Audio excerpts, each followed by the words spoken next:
welcome to my channel. In this video, I'm doing duck nails again, which it's kind of crazy for me to say that I do duck nails in the first place because I used to like really despise them, but now I think they're cute. So I'm doing them again today with foams, but this time I'm not using polygel, I'm using acrylic. And today I'm gonna be doing some like airbrush hearts, but so like when I looked up this design, there was two different designs. There was either like the ones with the airbrush behind the hearts, or there was ones where the hearts was the airbrush. And this nail design is a request from a commenter. I will put them up right here, but I don't know how to say that name. It's just random letters, but it's a request from them. They say airbrush hearts, and so this is what I'm going to be doing. As you can see in the thumbnail, I'm not sure what they meant. Like, I'm not sure if they meant the other design or this design, but I chose this one because it's the first one that I thought of when they said airbrush hearts. If they meant the other design, if you did, commenter, just let me know, and I'll do that design as well, of course. But we're starting off with applying some acrylic, and I decided to make these nails as long as a form. A little bit regrettable, but not as regrettable as it used to be, because obviously my acrylic application has gotten so much better. I don't know if y'all noticed or what, but my acrylic application is not like it used to be. It just used to end up with a lot more lumpy, bumpy bumps, and especially when I would encapsulate, mostly when I encapsulated. But now it's not a big deal to use acrylic. But still, with a super long nail, it's just a lot more materials are used, a lot more time is spent sculpting the nail, and that's the regrettable part about it. But the fact that they're long is not regrettable because I love long nails. But I'm doing an ombre, which didn't work out that well. I would say it's not like an ombre, it's just like I kind of mixed these solid colors together, which are barely solid colors. These colors are so transparent that I have. It's because I custom mixed them and I used a lot of clear, which I love doing. I like having my colors slightly transparent, but it doesn't really work out when you want to ombre them because you can just see through the nail. Plus, one of these colors or both of them wasn't mixed that well either, so like, yeah. But either way, the base of these nails was still pink and it was still cute. It didn't need to be perfect either because I was going to be doing all the airbrush hearts on top of them anyways, but I'm just letting y'all know because I don't want y'all thinking that. I think this base looks alright. It looks passable. It doesn't look the best, but at least it didn't take me 30 years to file it because my application is there. I'm just adding one more layer of that pink, the initial pink that I used, because like I said, these colors are really transparent. I didn't realize how transparent they were because I swatched them on a pink towel, so I thought they were super, like, you know, opaque, but they're not. But anyways, on to encapsulation. I'm just starting off at the apex and making my way down from there, and getting rid of any, there might be bubbles, but there could also just be anything in the acrylic, so you have to get rid of that very early on before you move on with your application, because if you have like something stuck in your clear acrylic and you wait too long, it's not gonna get out, and you'll just have like a black spot or whatever in your acrylic. So just make sure you get that out early on before it starts setting. And I'm just adding some acrylic where it needs to be added. Basically, I didn't build up these nails too much. I wasn't really worried about the apex. They're super long, but I'm not wearing them. I do have a peel off base coat on, so I'm just letting y'all know that as well, because if you are doing these nails, you probably would want to build a better apex than this. Also, build it up more where I ombre the nails. That part of the nail didn't have enough acrylic either. I'm just letting y'all know these things because, like, I don't wear these nails. I always pop them off. So I'm never too worried about the structure. Unless I'm doing like a in-depth tutorial on structure, which this is not that video today.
So either my last video or I don't know which video at this point, I said that I'm going to be selling press-ons, and that is true. And I know I'm not doing press-ons today, and I know I said I'll be doing a lot more press-ons, but today I didn't figure that I wanted to do press-ons with this set. I really wanted to do I just really wanted to do something on my nails that I could pop off but wear for the video, you know, because I still love doing those sets. And one issue that's gonna come up is that I'm gonna be test wearing my own press-ons, obviously. So like, I can't exactly do this all the time. But, you know, it's not the end of the world, obviously. I'm gonna be test wearing them. I'm not gonna just be wearing them. Even though I still wanna do that. But my goal one day maybe is to just wear like a nude base at all times, so I can always do my, you know, brand related videos. When Melody Susie or Born Pretty sends me something, I can always have like a base to try out their polishes or whatever they send me. And at the same time, I'll be test wearing my own press-ons. So I'm not sure how I'm gonna end up doing that in the future, but it's gonna be complicated and weird, but obviously I'll make it work. I've made everything work so far, so I'll make that work. But I'm gonna show myself doing a few more nails. And by the way, if that press-on set hasn't sold by me putting out this video, which I don't expect it to, I'm letting y'all know again that I am selling them. They are $20, and that's for everything that they come with as well, which is cuticle pusher, glue, alcohol pad, just the basic things you need to adhere nails. Also, I'm kind of nasally today, apologies about that. But yeah, to order them, go on my Instagram and DM me, say something like I'm interested in the blue metallic press-on set, or whatever you want to call it, or just anything at all, and I'll let you know the details, the sizing, and everything. The sizes right now are pretty much my sizes, which are like considered, I think, a small. I wear a 2 on my thumb. I usually wear a 7 on my index nail. Typically I wear a 4 on my middle nail, but with the press-ons that I use, I think it's like a 7. I don't know, the numbers are weird for what I use, but this is my sizes: 2, 7, 4, 5, and 8. That's typically my sizes, and I know that by heart at this point. And so it's really weird when I get press-ons and the press-ons don't match that, but that is my sizes for reference. By the way, that's from my thumb starting at 2 to my pinky ending at 8. And I'm gonna let the rest of this play out. I'm gonna do just one more nail after this, I believe, and I'm not gonna talk during it because I talk too much and I don't even be saying that much. So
This right here is just a glimpse of how difficult I find it to put these on because I don't know how to cut them properly, and for some reason I just have not looked up a tutorial.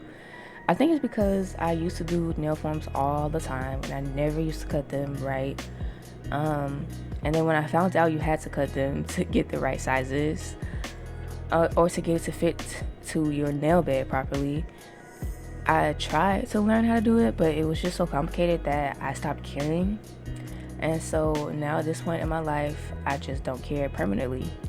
But maybe I'll look up a tutorial at some point. Just, my goodness, y'all, I can't be bothered sometimes.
So this is pretty much all the application that I'm going to be doing because I feel like, it's kind of boring to sit and watch me do the same nail over and over again. So we're going to move on. And I'm going to be filing nails. And I'm going to start off by sealing my cuticle. Also, the pinky was like way crooked, but we're not going to talk about it from this point on. So moving on. I'm going to be starting off with my cuticle bit, and this is a ceramic coarse carbide bit. Honestly, I don't know what it's called, but it looks like it's for cuticles, so that's what I'm using it for.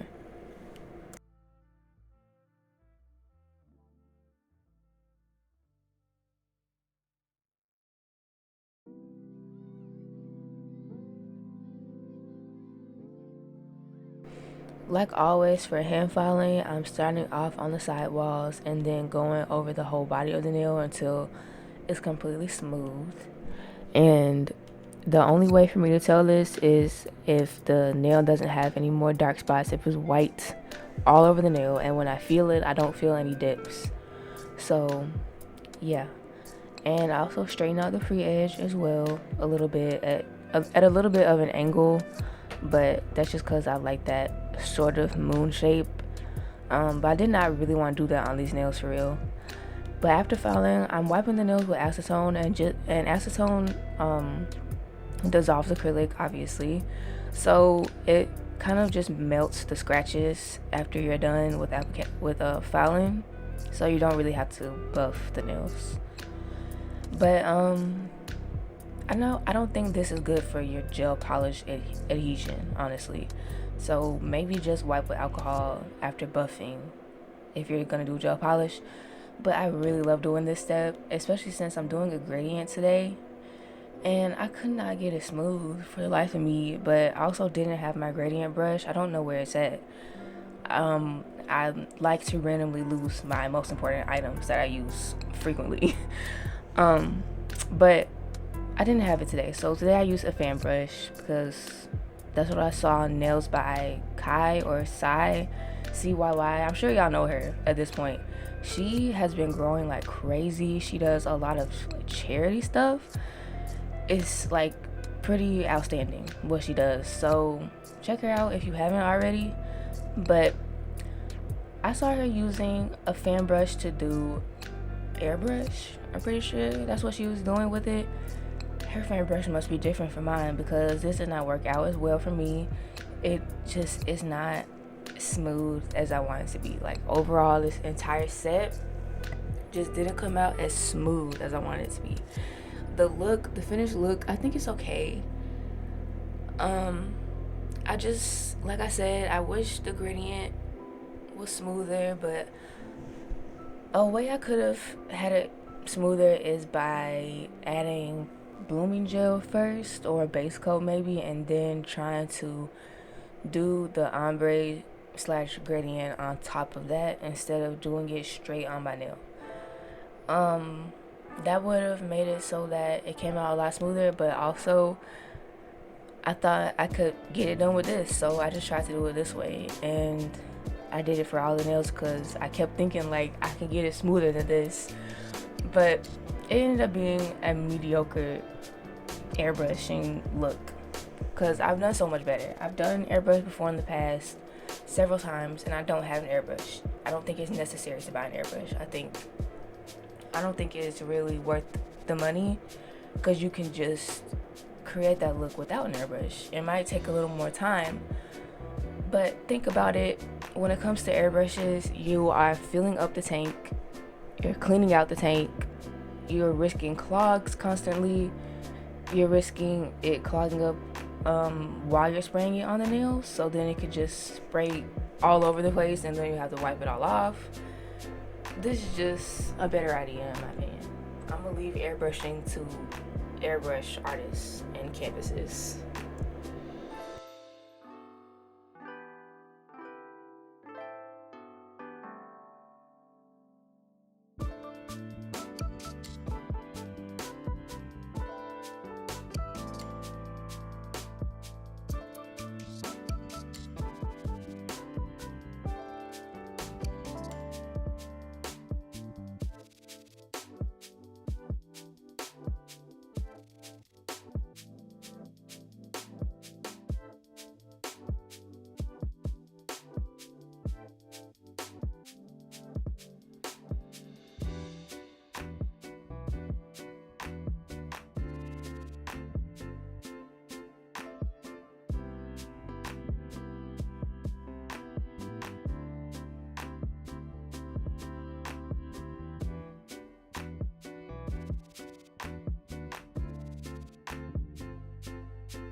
eventually, to do the airbrush, I ended up switching to this brush because I think it's a lot smoother. It just still didn't come out as smooth as I wanted it to.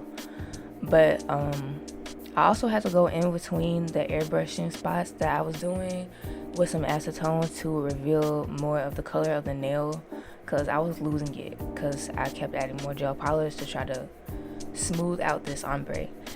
And I think on camera, on video, it looks a lot smoother than it does in person, but it doesn't look bad. It's just that, it could be way better. And like I said, use a base coat or like blooming gel underneath to help you out with this process. And also, that would help it be a lot less time consuming.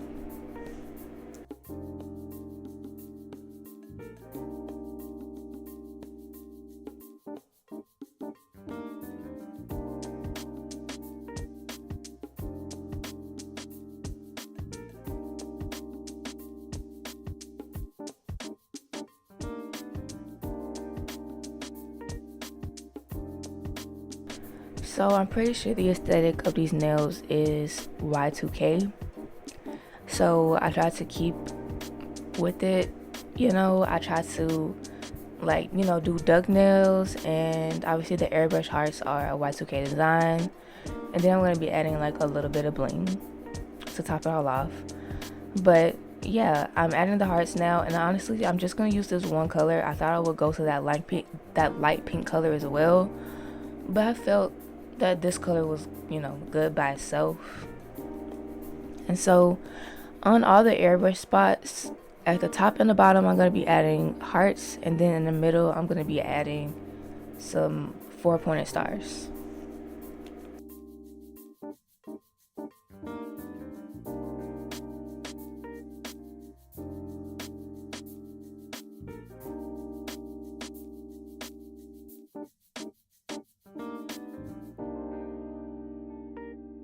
I'm gonna let the rest of the nail art play out, and of course, at some point I'm gonna be adding a little bit of bling, but that's once I'm finished with the nail art.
So I kind of wish I went glossy with this, but I ended up going for a matte top coat just because I feel like it fits the look a little bit more. And usually when you see these airbrush heart nails, it's matte. So, well, usually I could have did glossy, but I decided matte. And I'm adding my little bling on with this Rosalind rhinestone glue. And this is if you want your bling to last. Also do it before you top coat if you want it to last. But I'm not doing it before my top coat just because I wanted to see how it looked matte. So I just top coated my thumb first. And for the rest of my nails, I'm going to be top coating them and putting the bling on into the top coat. And they will not last if you do that, especially if it's a matte top coat. They will fall off immediately. So what you should be doing is placing your gem glue and then placing your rhinestones before any top coat at all. You can do it on gel polish just fine, just not top coat. So then after that you can top coat. But what I'm doing is top coating and then placing the gems. They look really pretty glossy, but I went with matte. I could easily, at this point, very easily go and put the nails back on and just top coat them glossy and redo the reveal shots, but is it worth it? I don't think it's worth it.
The video's pretty much done after I place this last bit of bling.